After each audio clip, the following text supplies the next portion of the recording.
Hi guys! For today's video ay mag-unboxing tayo nito. So, pangarap ko to eh. Charot. Hindi, wala kasi kami mga bagong pots, nung mga kaldero nung nag-start kami. Pero yung mga lang yun, mga gamit ni Habi nung nandito siya sa Denmark. So, bumili kami na bago ngayon. Sabi nga nila, work hard, then spend hard. Just kidding. Hindi, lang. Siyempre, parang meron kang, mo yun, pag nagluluto ka, ganun. May mga bago ang gagamitin, di ba? Saya lang. So, ipapakita ko sa inyo itong mga binili. Itong binili namin. Sa Inerco. Kung gano'n siya ka. Kung ilan siya. So, siya, 12 piraso. Pero, ito ko, 1. Ito yung isa. Maliit lang. Ito yung isa rin. Diba? Ganda. So, ayan. Pagkagawa ko ng mga sauce naman.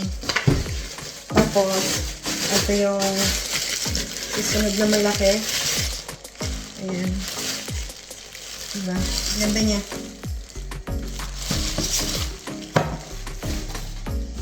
Tapos, ito na yung pinakamalaki. Okay, nandito kasi naka-plastic pa lahat eh.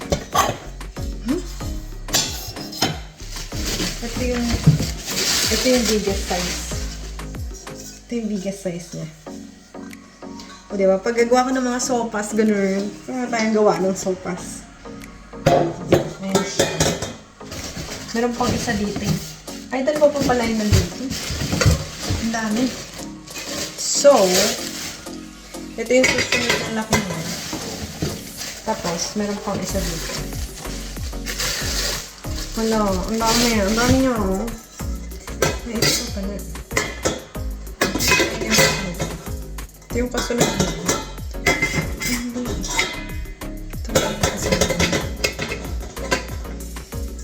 Ito. Tapos ang ganda kasi, pwede nyo siyang tanggalin dito. So, yung mga takip-takip niya.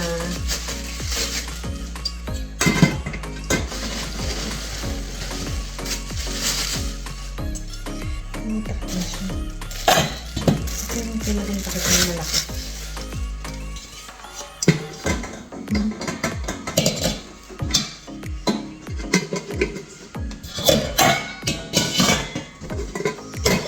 Amazing. Ito yung takip na.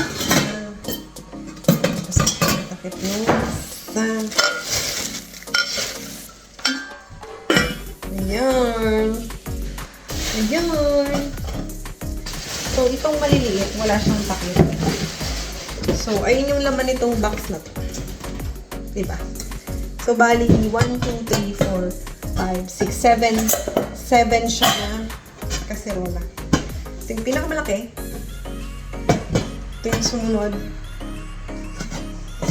Kaserola queen. Ito yung pangatlo. Third. Fourth. Fifth.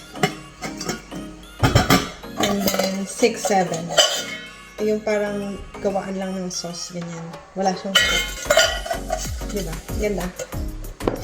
So, ayun lang. I'm just so happy to have this. Yun. Yun lang, guys. Sabi nga nila, pag tumatanda ka na daw, pag nagkakaedad ka na daw, hindi na daw yung mga kung ano-anong bagay gusto mo na kasi yung ginagamit sa kusina, di ba? Yung mga ganun yung gusto mo. So, ayun, I'm super happy kasi I work hard for this and wish ko talaga to na makabili ako ng ganito. At tuwan-tuwa rin naman ang aking hobby. Kasi, syempre, pag nagluto, di ba? Maraming tayong pwedeng lutuin sabay-sabay. So, yun lang guys. Share ko lang. So, I hope you guys enjoy your day and have a blessed day. Bye-bye!